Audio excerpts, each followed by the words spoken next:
Swapna Suresh DNA ന്യൂസിന് നൽകിയ special ഇൻ്റർവ്യൂവിൽ പറയുന്ന കാര്യങ്ങൾ ഒരുപക്ഷെ അത് കാണാത്ത പ്രേക്ഷകരുണ്ടെങ്കിൽ ദയവായി അതൊന്ന് കാണുക.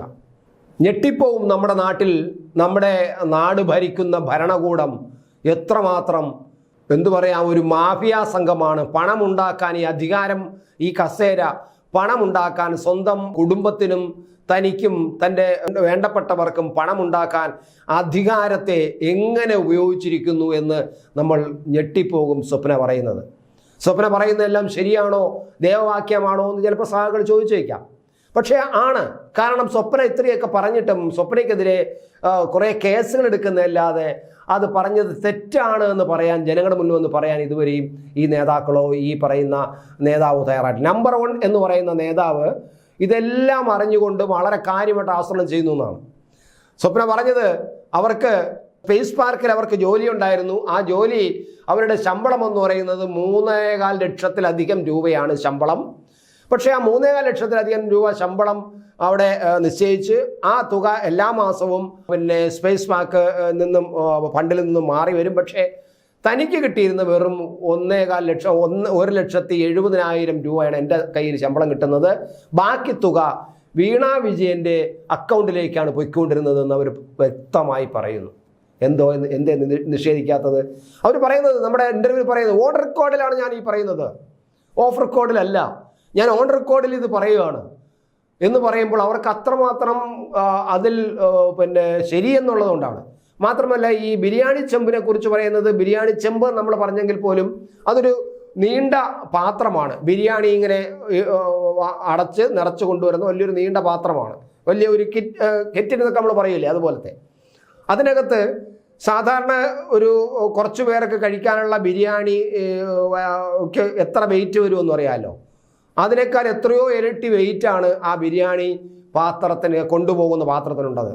അത് ജവഹർ നഗറിലെ കോൺസുലേറ്റിൻ്റെ വീട്ടിൽ നിന്നും പ്രത്യേകിച്ച് പോലീസിൻ്റെ പ്രൊട്ടക്ഷനോട് കൂടിയാണ് ഈ പാത്രം മുഖ്യമന്ത്രിയുടെ കിഫ്റ്റ് ഹൗസിലേക്ക് പോയിക്കൊണ്ടിരുന്നത്. പക്ഷേ അവിടെ നിന്ന് വണ്ടി എടുക്കണമെങ്കിൽ ശിവശങ്കരൻ പറയണം. ശിവശങ്കരൻ അവിടെ നിന്ന് ഓർഡർ കൊടുക്കും. ശിവശങ്കരൻ ഓർഡർ കൊടുക്കുമ്പോൾ ബിരിയാണി പാത്രവുമായിട്ട് ക്ലിഫ് ഹൗസിലേക്ക്, മുഖ്യമന്ത്രിയുടെ വീട്ടിലേക്ക് പോകും. അതവിടെ ചെന്ന് അവിടെ കൊടുത്ത് അത് കഴിഞ്ഞതിന് ശേഷം ശിവശങ്കർ ഓക്കെ റെഡി സാർ, എല്ലാം ക്ലിയർ എന്ന് കോൺസുൽ ജനറലിനോട് പറയുമ്പോഴാണ് അദ്ദേഹത്തിന് ശ്വാസം വീഴുന്നത് എന്നാണ് സ്വപ്ന പറയുന്നത്. കൂടെ ഉള്ളതാണ്. കാരണം ഈ ബിരിയാണി കോൺസുൽ ജനറൽ തന്നെയാണ് ബിരിയാണി പാക്ക് ചെയ്യുന്നത്. വേറെ ആരെയും വിളിക്കില്ല. ആകെ കൂടെ നിർത്തിയിരുന്നത് സ്വപ്നയെ മാത്രമാണ്. ബാക്കി ബിരിയാണി പാത്രത്തിൽ നിറയ്ക്കുന്നതും അടച്ചു വയ്ക്കുന്നതും എല്ലാം ഈ കോൺസുൽ ജനറൽ തന്നെയായിരുന്നു. കാരണം ഒരു ബിരിയാണി ഒരു വീട്ടിലേക്ക്, നമ്മുടെ ഒരു സുഹൃത്തിൻ്റെ വീട്ടിലേക്ക് ഒരു ബിരിയാണി കൊടുത്തു വിടണമെങ്കിൽ അത് സുഹൃത്തോ ഒരു ഉന്നതൻ്റെ വീട്ടിലേക്കോ നമ്മുടെ വീട്ടിൽ വെച്ച് ഒരു ബിരിയാണി കൊടുത്തു വിടണമെങ്കിൽ അത് അവിടെ ജോലി ചെയ്യുന്നവരുടെ പറയാം, ഇത്ര വലിയൊരു പാത്രം കൊണ്ടു കൊടുത്തിട്ട് അതൊന്ന് എല്ലാം നിറച്ച് വെച്ച് റെഡിയാക്ക് അടുത്ത വണ്ടിയിൽ കൊടുത്തു വിടുന്നതല്ലേ പറയുള്ളൂ. പക്ഷെ എന്തുകൊണ്ടാണ് ഇദ്ദേഹം തന്നെ ചെന്ന് ആ ബിരിയാണി കോരി പാത്രത്തിൽ നിറച്ച് അടച്ചു കൊടുക്കുന്നത്? ഇതിനകത്ത് സ്വർണം കൃത്യമായിട്ടും വയ്ക്കുന്നുണ്ട്, ഞാൻ കാണുന്നതാണ്.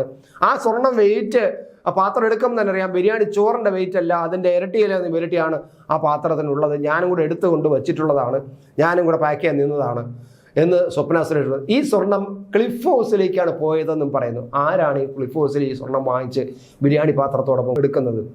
ആരുടെ കയ്യിലേക്കാണ് പോയിരിക്കുന്നത്? ഈ സ്വർണം എങ്ങോട്ടാണ് പോയിരിക്കുന്നത്? എന്താവശ്യത്തിനാണ് പോയിരിക്കുന്നത്? അതുകൊണ്ടുള്ള പണവും അതിൻ്റെ കൈമാറ്റവും എങ്ങനെയാണ്? കേരളത്തിലെ ജനത അറിയേണ്ടതല്ലേ ഇതെല്ലാം? എന്തൊരു ഗുരുതരാണ് നമ്മൾ ഓരോന്ന് ആലോചിക്കുമ്പോൾ. പക്ഷേ ഒരു കാര്യം ആലോചിക്കുന്നു, ഇതൊന്നും പുറത്തു വരില്ലെന്നും ഇത് ലോകം എപ്പോഴും തങ്ങളുടെ കയ്യിലുണ്ടാവുമെന്നും ഈ അധികാരം മുഴുവനും കേരളത്തിൻ്റെ അധികാരവും പോലീസും M.R. അജിത്കുമാറിന് ഇതിൽ പങ്കുണ്ട്. M.R. അജിത്കുമാറും കൂടെ ചേർന്നുകൊണ്ടാണ് ഈ പറയുന്ന സംഗതി എല്ലാം എത്തിക്കുന്നതും പോലീസിനെ കൊണ്ടുപോകുന്നതും. പോലീസ് പോകുന്നുണ്ടോ അതിൻ്റെ ഗൺമാൻ ഉൾപ്പെടെയാണ് കൊണ്ടു കൊടുക്കുന്നത് ഇതൊക്കെ.